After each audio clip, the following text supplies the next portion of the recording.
Hi, I'm Greg Wurth. And I'm Lisamarie Costabile. We're here at the NAMM show in Anaheim. And we're here for Inside the Studio with Greg Wurth. Hi, this is Lisamarie for Inside the Studio with Greg Wurth, and today I'm with Ken Hirsche with Electrodyne. And so thanks so much for letting us hang out and talk. Can you tell me what made you get started in audio? Originally in the 70s, I moved into Los Angeles, and there was a recording studio in the garage. And that was where it all went downhill from there. I got an amazing interest in recording and technology, and I got introduced to a bunch of incredible engineers, some of the landmark engineers of recording studio design, and they became my mentors, and I've been able to learn well enough to become a decent designer and engineer as a result of it. So, excellent. I know Greg talks about your work all the time. And when you come to NAMM, I know you've been to many, many NAMMs. What is exciting for you at NAMM? NAMM is a wonderful place to meet people with great ideas. People have wonderful opportunities to help you promote your products.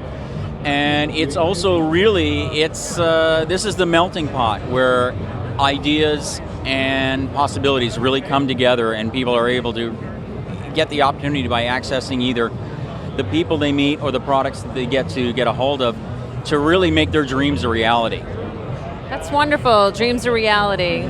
So for this year, what's new and exciting with Electrodyne? Well, in addition to the products that we've been selling, which is the Electrodyne mic preamp and equalizer that are available in both 500 and rack mount format, we are now introducing into production the Electrodyne summing station.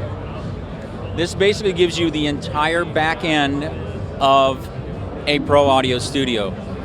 You put microphones and preamps on the front end, you put your DAW in between it, and this is the entire back end. It's the entire summing and stereo bus with insert path. It's the control room, it's the studio monitors, it's your headphone amplifier. It's everything you need to make a complete studio with a DAW.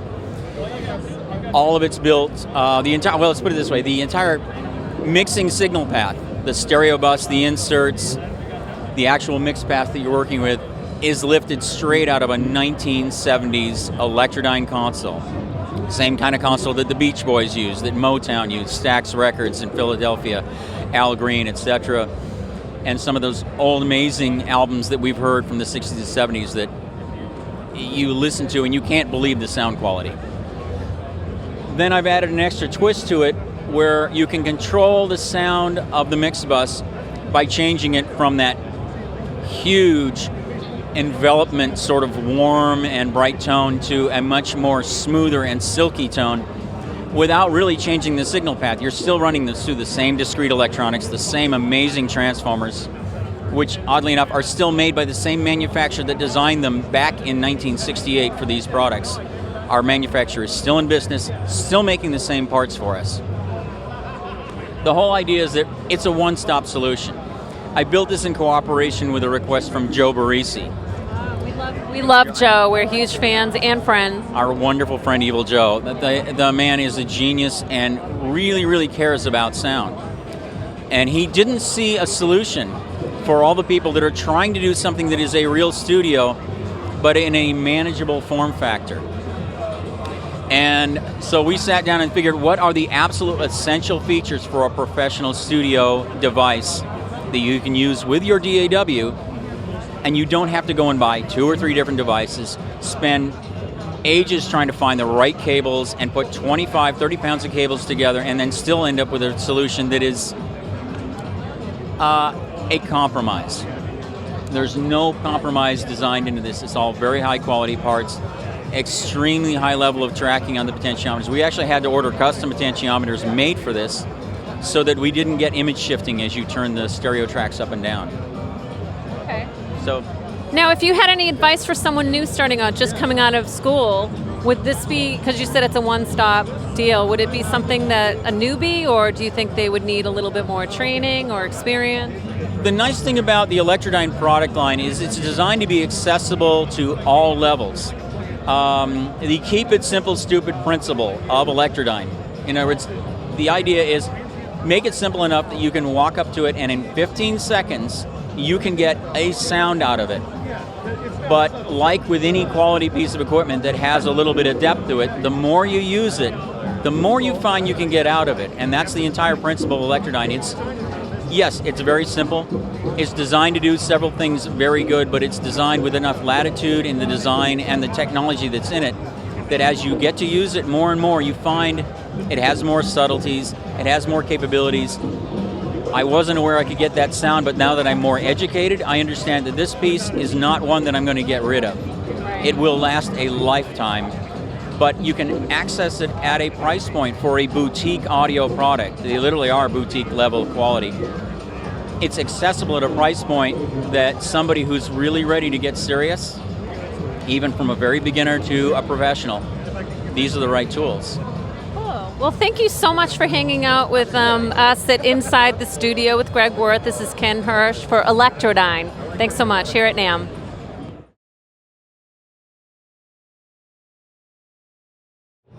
All right, here I'm at the Maag audio booth with Cliff Maag, and we're going to talk about a new EQ that they just announced.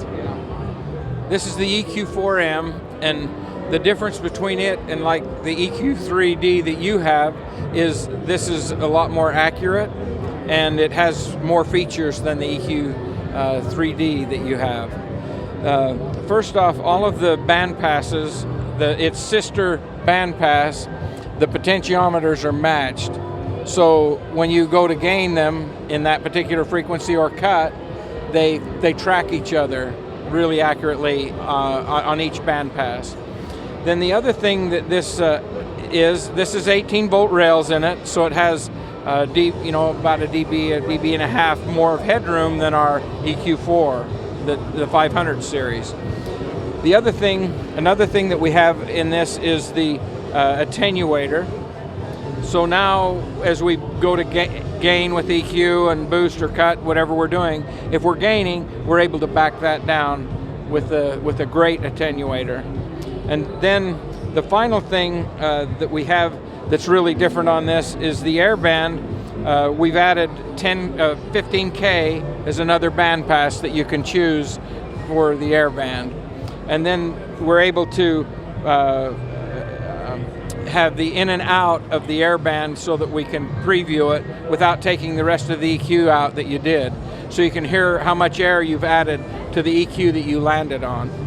I think that's great. That you took a great unit and just made it better. I mean, having it stepped and all these options, I mean, that's mastering grade quality.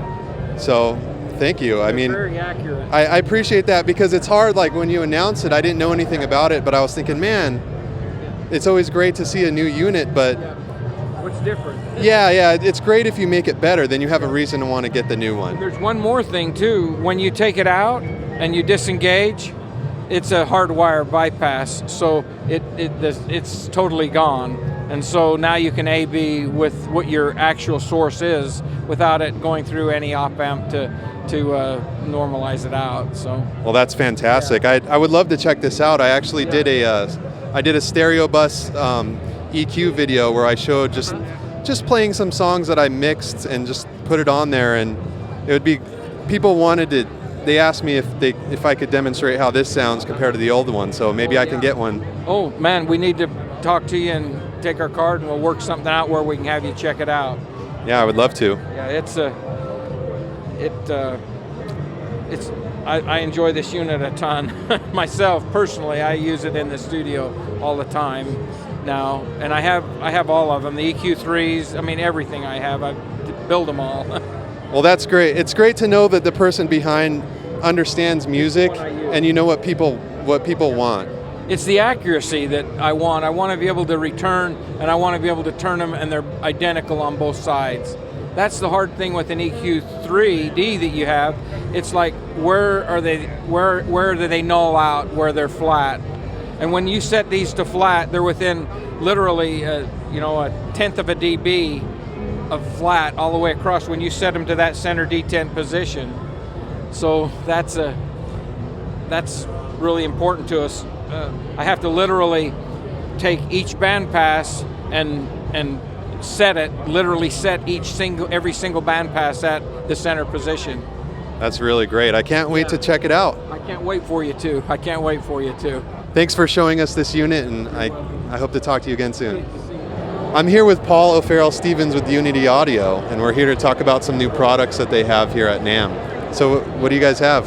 Well, here at NAMM we have our new Super Rock midfield monitor, and we also have our Babe, which is our Boulder Active Bass Extender, which is to extend the Boulder into a main monitoring system that will go flat from 20 to up about 38 kilohertz.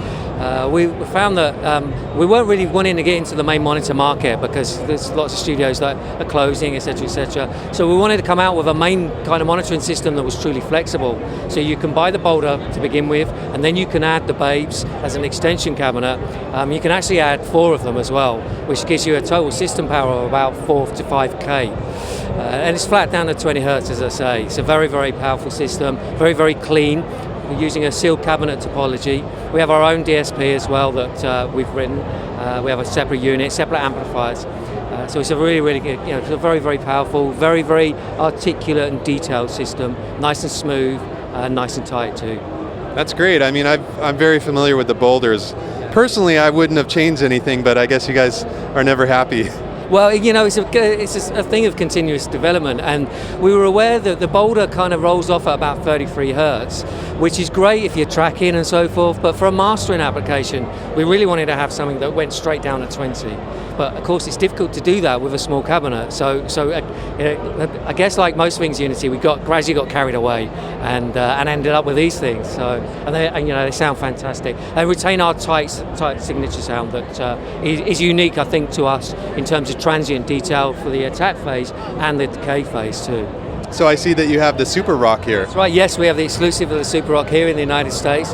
We launched it a little bit earlier in Europe, and it's going very, very well. The objective behind it was to create a kind of a midway point between the Boulder, or a step down point, and a step up point from the Rock. So essentially it's a Rock that's turbocharged. So we've got a bigger drive unit in it. We ended up going to another tweeter. We found an amazing tweeter that offers just incredible resolution. And I think it's fair to say we feel it's about as good as a two-way speaker as you'll get. So we have our audiophile Class A amplifiers in there, and it rolls off at about 35 hertz. Very, very smooth, incredible imaging, and the resolution is just, it's unbelievable. We're hearing things in our favourite records that we've never heard before, and it's full of surprises. So it's a true reference class monitor, I would say. I can't wait to check it out because I'm familiar with the Boulder, but it's too big for some rooms, so you need something in between. Absolutely, yeah, and conversely, we found that sometimes the Rock will struggle in a big room. So we just wanted to find something that had a bit more SPL, but we just got carried away and it kept going on and on and on, and we made some tweaks and changes and so forth. But we'll get it to you, I promise you that. It's coming. Thank you. I look for it before Luke, right? Yeah, before Luke. Okay, it's on record. Well, thank you so much. Thank you very much. Thanks. We really appreciate you stopping by the booth. Thank you.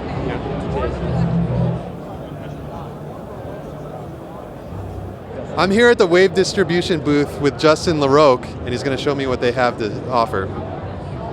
Thanks, Greg. So we've been talking about the 500 series modules now. We have the Doctor and also the Duressor. The Doctor is a single knob compressor along with a 3-band EQ, and also has a mixed wet-dry knob, which is one of my favorites. I think that a lot of people don't talk about the Doctor enough, and we've been trying to push that more, and especially a lot of young people who may not be able to maybe afford some of the higher gear, but 500 series are perfect for this. So like I said, it's a single knob EQ compressor, and then you can jump in and out for different equalizer, different frequencies that you want to mess with.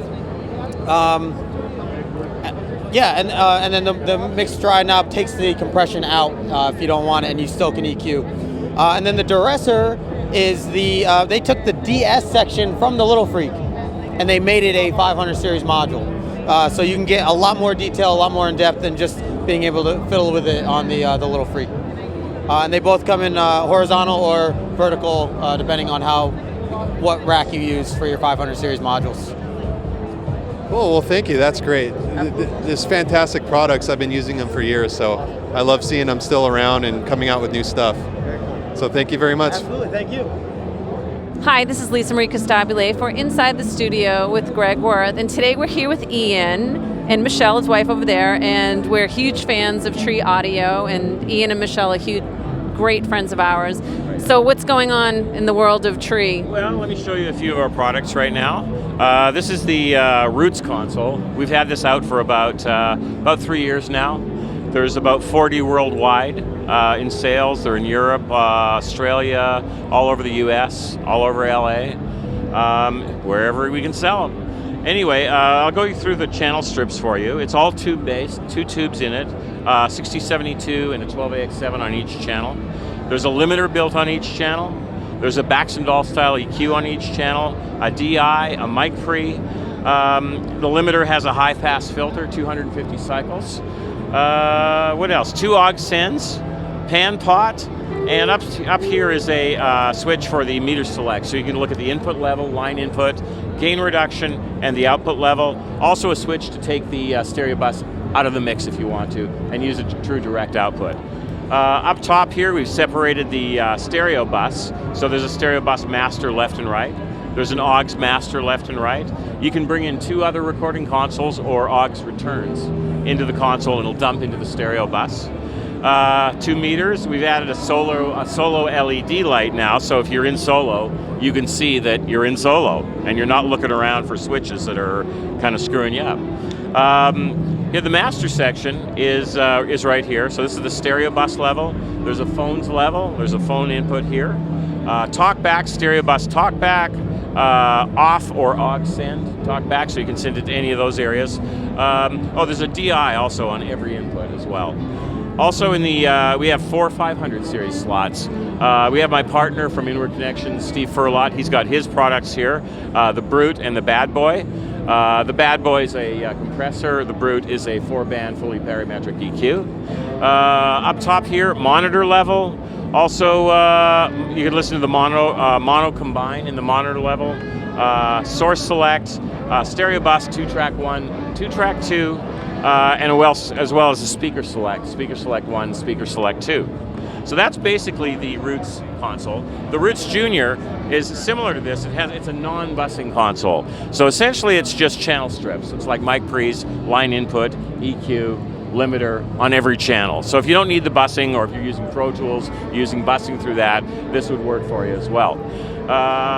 Over here, actually Greg's showing on his channel, he's got a great video of the trunk.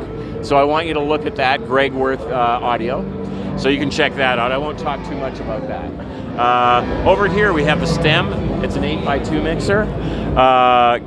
Gain pots on every channel, pan pots, solo, mute, and off. Below that is the branch, which is essentially a channel strip of the Roots console.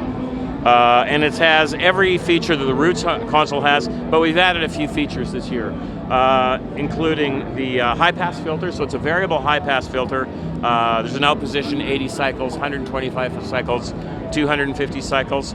A gain select switch, so you can vary your gain, so you can get different distortion characteristics or better signal to noise levels. Also a input impedance selector, so you can select the input impedance of the input transformer, 37.5, 150 and 600 ohms. The other feature we've added here is an output level control, which we thought was really important. So that's essentially that. And this is Steve's Brute. This is Inward Connections Steve's Brute 2, which Greg actually helped him with a couple of features. So I'm sure you want to check that out too. But I think Greg will probably do a special thing on Inward Connections stuff. So that's basically our new stuff. Oh, plus the trunk, you can play vinyl through the trunk, which is one of my favorite things. So vinyl shooting up in popularity, and you have it available on the trunk now. So hope you can check it out. Come to Hall E, booth 1671, Tree Audio. Thanks so much. Again, Ian is a huge friend of ours in the studio with Greg Wurth. Greg's been friends with Ian for how long, actually? Quite a while, probably 4 or 5 years now. Okay. Done a lot of work with Steve Vai and actually Greg got us to build him his console. Oh, yeah. So yeah, absolutely. How was that process? It was fantastic. You know, working with Steve Vai was wonderful. He knew what he wanted. We knew what we wanted, and it was painless. Yeah, it was a great project. Some of them can be difficult, that wasn't one of them. So it was great. Well, thanks so much for hanging out. And again, this is Ian at Tree Audio.